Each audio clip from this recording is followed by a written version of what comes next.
hostility, even violence. These women are powerful new voices, and they're working to guarantee the future of prejudice by raising their children to hate too. We met some of them a few months ago, and were given extraordinary access to their groups and even to their own homes. Tonight, we revisit to hear who they are, how they operate, and what they have planned. For God! For God! For our children! For our children! For the future of the white race! For the future of the white race! The Ku Klux Klan, neo-Nazis, and gay bashers. God hates fags. Fags are worthy of death. Today, these hate-mongers often have large and sometimes dangerous followings. And experts warn there's a strong new voice emerging from within their ranks. Recent research estimates women now make up 25% of many hate groups, and nearly half the new recruits. Women like Shirley Phelps Roper. There's a God in heaven, and it is not okay to be gay.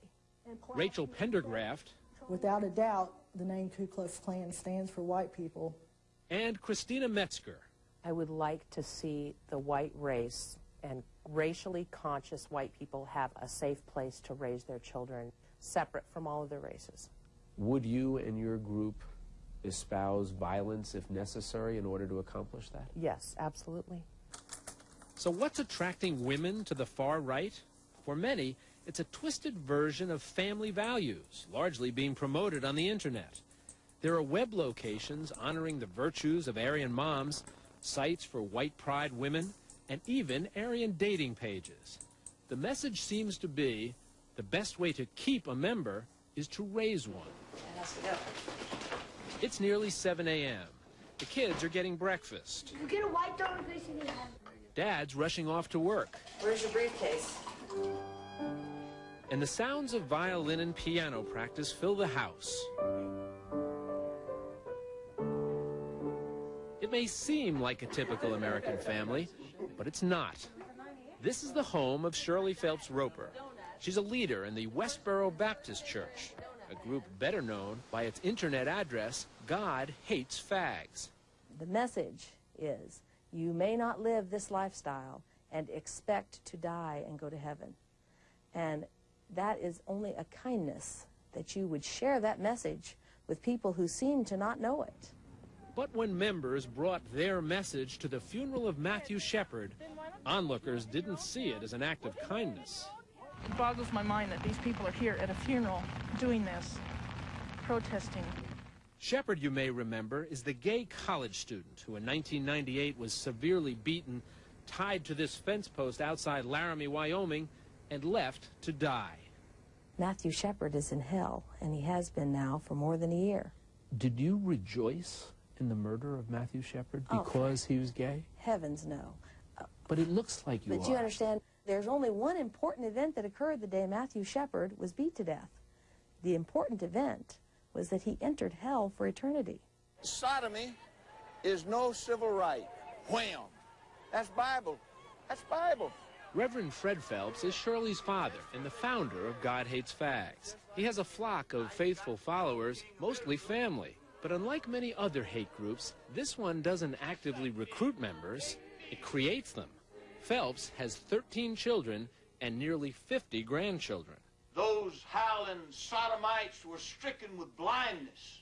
But with the patriarch of the family getting older, Shirley and her siblings are starting to take over. That Christ liveth in me. How can women be nurturers, love givers, and caregivers, and yet lead a group that talks about hating others? Are you kidding me? I have 10 children. I love each one of those children. It is the highest form of love to remind people that there is a God in heaven, and one day you must stand before that God, and you don't want to be an unrepentant, practicing homosexual. And like her father, Shirley intends to make sure all 10 of her children follow that same philosophy. Setteth up over it the basest of men. Do you know what the basest of men means? Low life. Low lives, yeah. And the education doesn't stop here. Shirley and other members proudly bring their children to the picket lines. Why would you bring your children there? When you go to worship, the Lord God. You do it with your sons and your daughters. It is a wonderful education for them. Because, the Phelps say, despite appearances, they don't hate homosexuals. God does. What if someday one of your children comes to you and says, Mom, I have to tell you something.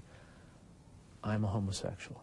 You understand, you're asking me a question that's almost impossible to occur.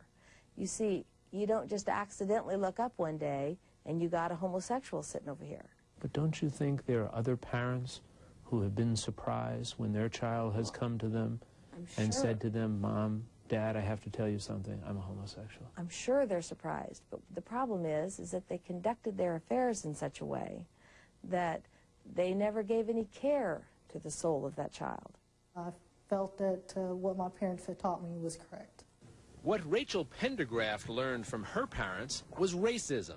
She was wearing a white robe as a grade schooler, white power T-shirts as a teenager, and today she's on the National Grand Council of the Knights of the Ku Klux Klan, dressed in its official uniform.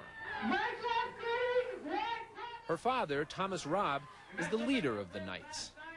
So what's it like to be raised in the Klan? Pendergraft allowed 2020 a rare glimpse at the way she is raising her children. Although Pendergraft went to public school, she's not letting her kids go there. Instead, she homeschools them. And on the day 2020 visited, the two little girls were practicing reading and writing right at Klan headquarters in rural Arkansas. But you should have listened to your parents. Yes. Right, okay. To me, the old-time religion